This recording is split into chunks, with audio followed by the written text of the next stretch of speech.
بسم اللہ الرحمن الرحیم۔ آج کی گفتگو انتہائی دکھ کے ساتھ کرنی پڑ رہی ہے کہ جو رہزن ہیں وہ تو رہزن ہیں، جو رہبر ہیں ہمارے، جن ہم اپنا رہنما سمجھتے ہیں، جن پہ ہمیں ناز ہے، بڑے بڑے خطیب جو ہیں وہ ہمارے عقائد کا کس طرح کباڑہ کر رہے ہیں اور ہمارے ساتھ کیا کر رہے ہیں۔ اندازہ لگائیں کہ کسی نے کہا تھا کہ تو ادھر ادھر کی نہ بات کر، یہ بتا کہ قافلہ کیوں لوٹا، مجھے رہزنوں سے گلا نہیں، تیری رہبری کا سوال ہے۔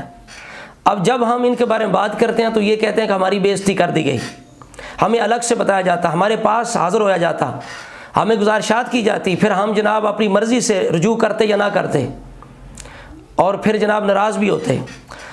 لیکن ہمارے نزدیک انبیاء کی شان، فرشتوں کی شان، حضور کی آل صحاب کی شان خطبات سے بلند ہے، اور اہل سنت کے عوام کا جو عقیدہ اس کا تحفظ ہمارے نزدیک مقدم ہے۔ اس وجہ سے ہمارا مقصد کسی خطیب، کسی نعت خواں کی توہین نہیں ہوتی، بلکہ اہل سنت کی عوام کی اصلاح ہوتی ہے، اور ایسے حضرات کو متنبہ کرنا ہوتا ہے کہ تاکہ یہ لوگ سمجھ جائیں اور خیال کریں کہ ہم اہل سنت کا مال کھا کے اہل سنت کے ساتھ کیا کر رہے ہیں۔ اب دیکھیے، ایک جگہ ہمارے بڑے بڑے نامور خطیب پاکستان کے جمع ہیں، اور ایک خطیب صاحب منقبت پڑھ رہے ہیں۔ اگر تقریر کے دوران کوئی لفظ نکل جائے تو اسے تو ہم سبقت لسانی کہیں، لیکن جب منقبت لکھی گئی، پھر جناب تیار کی گئی، پھر طرز تیار کی گئی، پھر اس کو پڑھا گیا، تو اب سبقت لسانی والا بہانہ اس کے اندر کوئی نہیں۔ تو بات ایسی کی گئی کہ جو بنیادی عقائد کی کتابیں ان کے اندر بھی یہ بات واضح ہے۔ تو اب حیرانی ہے کہ یہ ان لوگوں کی بے پرواہی ہے، بادشاہی ہے، یہ خوشامد ہے، یہ ان لوگوں کی جناب دنیا پرستی ہے، کیا ہے، جہالت ہے، ہم کیا نام دیں، ہمیں تو کچھ سمجھ نہیں آ رہی۔ اور حیرت میں ہم گم ہیں کہ عام جو اہل سنت کا فرد ہے وہ بھی جانتا ہے کہ فرشتوں کا کیا مقام ہے، پھر فرشتوں میں سے جو سید الملائکہ ہیں، سیدنا جبریل امی علیہ الصلاۃ والسلام، ان کا کیا مقام ہے اور ان کی شان کیا ہے، اور فرشتوں کے بارے میں اہل سنت کا عقیدہ کیا ہے۔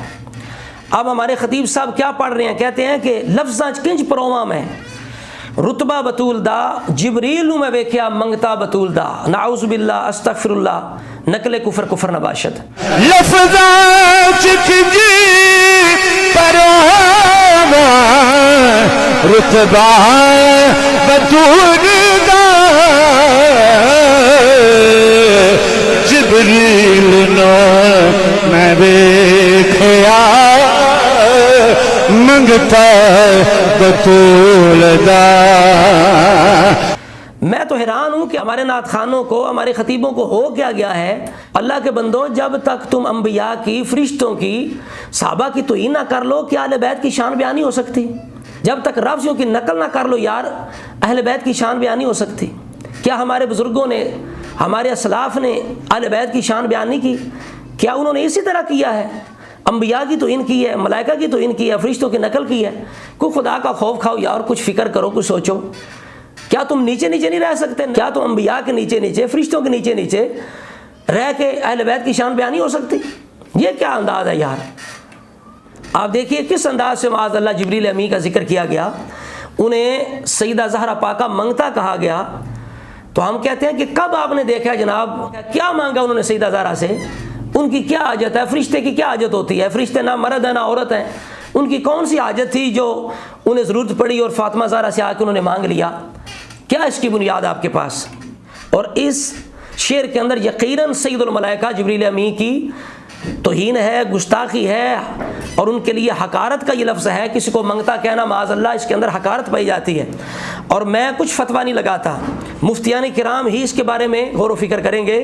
یہ دیکھیں میرے ہاتھ میں التمہید ہے، ابو شکور سالمی رحمۃ اللہ علیہ کی، اس کے اندر یہ صفحہ نمبر 333 کے اوپر یہ لکھتے ہیں کہ من ذکر نبیا او ملکا بالحکارات فانہ یصیر کافرا، کہ جو بندہ کسی نبی یا فرشتے کا ذکر حقارت کے ساتھ کرے گا تو یہ بات اسے کفر تک پہنچا دے گی۔ اب یہ علماء کرام، مفتیان کرام ہی اس کے بارے میں وضاحت کر سکتے ہیں کہ جتنے حضرات وہاں خطبہ حضرات حاضر تھے، جو داد بھی دے رہے تھے، خوش بھی ہو رہے تھے، انہوں نے یہ کلمہ سنا اور انہوں نے رد نہیں کیا۔ اب ان کے بارے میں کیا فتویٰ شرعی ہے؟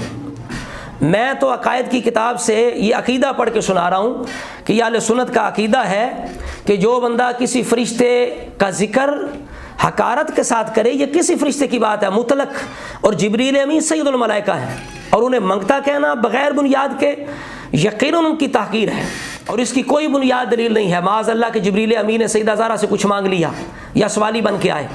یہ دیکھیں میرے ہاتھ میں عقائد نوری ہے، دارالاسلام نے چھاپی ہے، اعلیٰ حضرت کے یہ پیر و مرشد ہیں نور العارفین سید شاہ ابو الحسین احمد نوری مارہروی رحمۃ اللہ علیہ۔ یہ اس کے اندر اہل سنت کا عقیدہ لکھتے ہیں کہ سب فرشتوں پر ایمان لانا، ان کی تعظیم و توقیر کرنا فرض ہے، ان کی جناب میں گستاخی کفر ہے۔ جیسے بعض لوگ حضرت اسرائیل علیہ السلام کو برا کہنے لگتے ہیں، یا بعض بے باک حضرت جبریل سے اماموں یا مولا علی کا رتبہ بڑھاتے ہیں، یا جبریل کو ان کا شاگرد بتاتے ہیں، اور گستاخی بے ادبی کرتے ہیں۔ یہ سب باتیں گمراہی کی ہیں، اللہ بچائے۔ تو آپ فتاوی رضویہ شریف میں پیش کرتا ہوں، یہ 29ویں جلد ہے، اور اعتقاد الاحباب جو اعلیٰ حضرت کا رسالہ ہے اس کے اندر آپ عقیدہ رابعہ کے اندر آپ لکھتے ہیں کہ ان انبیاء مرسلین کے بعد اعلیٰ طبقہ ملائکہ مقربین کا ہے، یعنی جن میں 4 فرشتے ہیں۔ فرماتے ہیں کوئی ولی ان تک نہیں پہنچ سکتا، خواہ وہ کتنی مقرب ہو، کوئی ولی ان تک نہیں پہنچ سکتا۔ ان کی جناب میں گستاخی بھی بعین ہی وہی حکم رکھتی ہے جو انبیاء مرسلین کی شان میں گستاخی ہے۔ آگے کہتے ہیں فرشتوں میں سب سے اونچا مقام جبریل امی کا ہے، تو یہ رسول اللہ کے سوا کسی کے خادم نہیں ہے، کسی کے سائل نہیں ہے، کسی کے نوکر نہیں ہے۔ یہ جو نوکر کہہ دیتے ہیں نا معاذ اللہ جبریل امی کو، یہ بھی بے ادبی گستاخی ہے، کسی کے نوکر نہیں ہے، بلکہ کہتے ہیں بڑے بڑے اکابر کو اگر ان کی نوکری کا موقع مل جائے تو ان کے لیے فخر کی بات ہے۔ یہ صفحہ نمبر 354 ہے، 29ویں جلد ہے فتاوی رضویہ شریف کی۔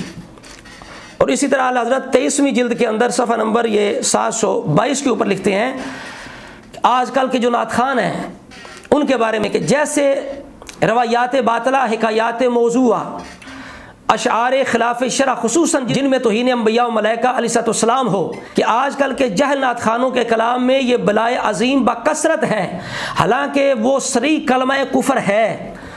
یعنی اس طرح کے گھٹیا الفاظ بولنا انبیاء کی شان میں، ملائکہ کی شان میں، فرماتے ہیں صریح کفر ہے۔ تو لہٰذا ہمارے جو نعت خوان ہیں، ہمارے خطیب ہیں، ان کو یہ بات ذہن میں رکھنی چاہیے۔ یہ تو عام بنیادی باتیں ہیں عقائد کی، یہ تو ہر مسلمان پر فرض ہیں، عامی جو مسلمان اس پہ فرض ہیں۔ چاہے کہ ہمارے بڑے بڑے خطیب حضرات ہوں تو وہ جناب اتنی بے پرواہی کا مظاہرہ کریں تو انتہائی افسوس اور دکھ کی بات ہے۔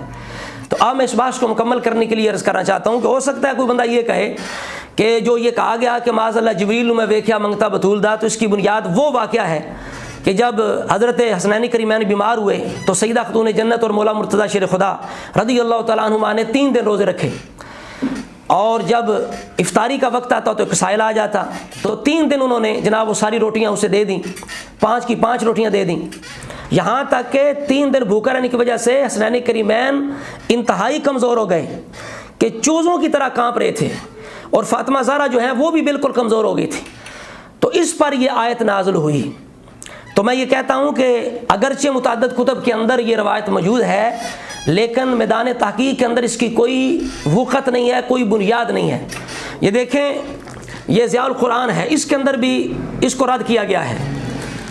یہ لکھتے ہیں کہ اہل تحقیق نے اس روایت کو تسلیم کرنے سے انکار کر دیا ہے۔ وہ کہتے ہیں کہ روایت اور درایت دونوں اعتبار سے درست نہیں۔ علامہ قرطبی نے بڑی تفصیل سے اس پر جرح و تنقید کی ہے۔ وہ کہتے ہیں اگر ایک فقیر آیا تھا تو اسے 1 روٹی دے دی جاتی، باقی 4 روٹیاں 5 حضرات کھا لیتے۔